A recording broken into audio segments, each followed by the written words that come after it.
ඉතින් කොහොමද ඔයාලා හොඳින් ඉන්නවා කියලා හිතනවා. ඉතින් සෑහෙන කාලෙකින් වීඩියෝක් කරන්න බැරි වුණා. ඉතින් අද කතා කරන්නේ SSW accommodation skill එක මම self study කරලා ජපානයේදී පාස් වුණා. ඉතින් ඒක අත්දැකීම ඔයාලත් එක්ක බෙදා ගන්න හිතුවා. මොකද ගොඩක් අය ඉන්නවා self study කරන skill self study කරන අය ඉන්නවා. ඉතින් මම skill කිහිපයක් self study කරලා පාස් වුණා. agriculture, food service ඒ වගේ මේ ළඟදී accommodation එක ලියලා ඒකත් පාස් වුණා. ඉතින් ඒ වෙලේ වීඩියෝක් දාලා තියෙනවා. කැමති කෙනෙක්ට බලන්න පුළුවන්. ඉතින් වැඩි කතා නැතුව අපි විස්තරේ කතා කරමු. SSW accommodation skill එකත් ඒ කියන්නේ අර අපි chromatic ID එකම තමයි දාන්න තියෙන්නේ. ඔයා JFT exam එක හරි වෙන exam එකක ලියව කෙනෙක් නම් ඔයාට ඒක මහලොකු අමාරුවක් නැහැ. නොලියව කෙනෙක් වුණත් මහලොකු අමාරුවක් නැහැ. ඒ කියන්නේ chromatic ID එක log කරලා ඔයා කැමති location එක කැමති location එක ජපානයේ ඉන්න කෙනෙක් නම් ඔයාට කිට්ටු location එක තෝරගන්න පුළුවන්. ලංකාවේ ඉන්න කෙනෙක්ට නම් ඒ අදාළ location එක තෝරගෙන ඔයා date එකත් සිලෙක්ට් කරගෙන ටයිම් එක සිලෙක්ට් කරගත්තට පස්සේ ඔයාට ඊට පස්සේ සල්ලි ගෙවන්න තියෙන්නේ ජපානයේ ඉන්න කෙනට යෙන් 7700ක් වෙන්නේ.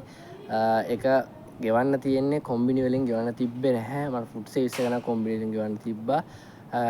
මේක ඇවිල්ලා ක්‍රෙඩිට් කාඩ් එකක් හරි එහෙම නැත්නම් ඔයාලට වෙන කාඩ් එකක් තියෙනවා නම් ගෙවන්න පුළුවන්. මම ගෙව්වේ ලංකාව කෙනෙක්ට සල්ලි දාලා ලංකාව කෙනාගේ එයාගේ බැංකු කාඩ් එකෙන් සල්ලි කිව්වේ. එතකොට ඒ යෙන් 7700 ලංකාව මුදලින් කැපිලා තිබ්බා.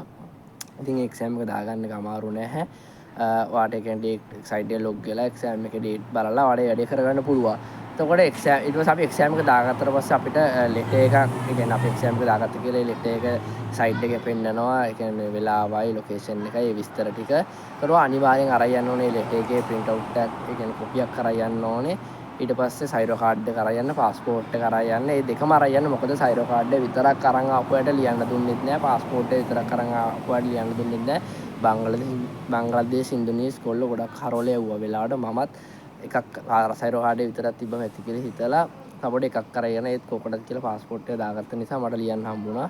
ඉතින් එක්සෑම් එක ඇවිල්ලා පැයයි ප්‍රශ්න 36ක් තියෙනවා. ප්‍රැක්ටිකල් ප්‍රශ්න 6යි, නෝමල් ප්‍රශ්න 30යි. ඉතින් ඔය ප්‍රැක්ටිකල් ප්‍රශ්න 6 කියන්නේ මචං ඒක ඇවිල්ලා අර නිකන් හොටෙල් එකේ ඒ කියන්නේ හොටෙල් එකේ අර නෝටිස් එකක් තියෙන. ඒ කියන්නේ ওই විස්තර ටික දාලා චෙක් ඉන් කරන වෙලාව, චෙක් අවුට් කරන වෙලාව, එතකොට පූල් එක මොන තට්ටුවේද, ජිම් එක මොන තට්ටුවේද, හොටෙල් එකට එන්න තියෙන්නේ කොහොමද, ඒ වගේ විස්තර තියෙන නෝටිස් එකකින් ප්‍රශ්න 4ක් අහනවා. අහන්නෙත් ඔය ජිම් එක මොන තට්ටුවේද, පූල් එක මොන තට්ටුවේද, උදේ කෑම මොනවද, චෙක් ඉන් කරන වෙලාව, චෙක් අවුට් වෙන වෙලාව, ඒ වගේ ප්‍රශ්න 4ක් අහන එක හරි ලේසි. ඒකේ ප්‍රශ්න අහන්නේ අන්තිමට. ඊතුරු ප්‍රශ්න දෙක ඇවිල්ලා ප්‍රැක්ටිකල් එකේ එක්කෝ ඔජිකේලේ පින්තූරයක් වගේ එනවා. අනිත් එකත් පින්තූරයක් වගේ තමයි එන්නේ. පින්තූර දෙකක්. ඉතින් ප්‍රැක්ටිකල් ප්‍රශ්න 6 ලේසි. ඒකේ ඉන්නේ අර ප්‍රශ්න 30 කරාට පස්සේ. ඊටු ප්‍රශ්න 30ත් අර පොතේ කියන්නේ අර PDF එකේ තියෙන වෙලෙම තමයි එන්නේ.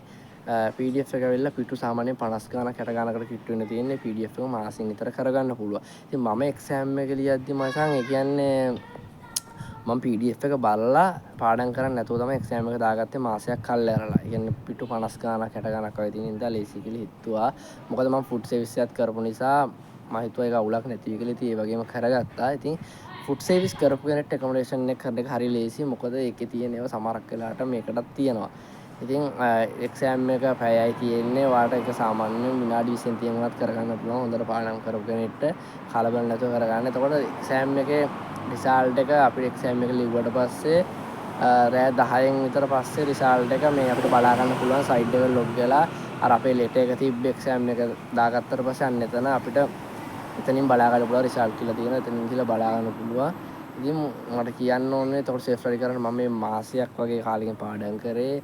සාමාන්‍යයෙන් මට නම් ඉරිදා විතරයි නිවාඩු තියෙනවා. මම ඉරිදා දවස් 4 බැලුවා. ආයි ඊට අමතරව දවස් 2ක නිවාඩුවක් හම්බුණා. ඒකේ ඒ දවස් 6 කරේ පොත බලපෙක. ඉතින් පොත හොඳට කියව ගත්තා. ඊටු කියන්නේ මම නිකන් වැඩ ඇරලා එද්දි කෝච්චිය යද්දි හැම කරේ පේපර්ස් කරේ. YouTube පේපර්ස් අනිවාර්යෙන් කරන්න ඕනේ. මොකද ස්කිල් පොත විතරක් කියව කියලා අපිව පේපර් එකට හුරු වෙන්නේ නැහැ. අනිවාර්යෙන් අපි ඒ කියන්නේ පේපර්ස් කරන්න ඕනේ. එතකොට තමයි අපිට තේරෙන්නේ මොනවද මොන වගේ ප්‍රශ්නද එන්නේ කියලා. නැත්තම් කොතර වුණත් PDF එක විතරක් කියවලා ගියාට අපිට අමාරුයි තේරුම්. ඒ කියන්නේ මොනවද එන්නේ කියලා දන්නේ නැහැ නේ. ඉතින් පේපර්ස් විතරක් කරලත් යන්න එපා.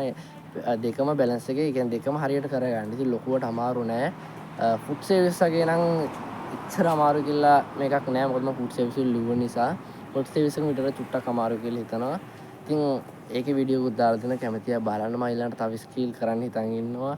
ෆුඩ් මැනුෆැක්චර් එහෙම කරන්නත් හිතන් ඉන්නවා. ඉතින් ඒකත් බලමු. ඒකෙත් වීඩියෝ එකක් දෙන්නම්. එක්සෑම් එක ලියලා පාස් වුණොත් පාස් වුණත් ෆේල් වුණත් මම ඒක වීඩියෝ එකක් කරන්න. ඒකත් කරන්න හිතන් ඉන්නවා. තාම මේ PDF එක මට හම්බුන්නේ නැහැ. ඉතින් ඒකෙත් වීඩියෝක් දාන්නම් කලවල ඉස්සරහට තැන සෙට්ලා ඉන්න PDF ඕනෑ ඉන්නවා නම් කමෙන්ට් එකක් දාන්න මම මගේ නම්බර් එක දෙන්නම්. මැසේජ් එකක් දාන්න එන හැමෝටම ජය වේවා.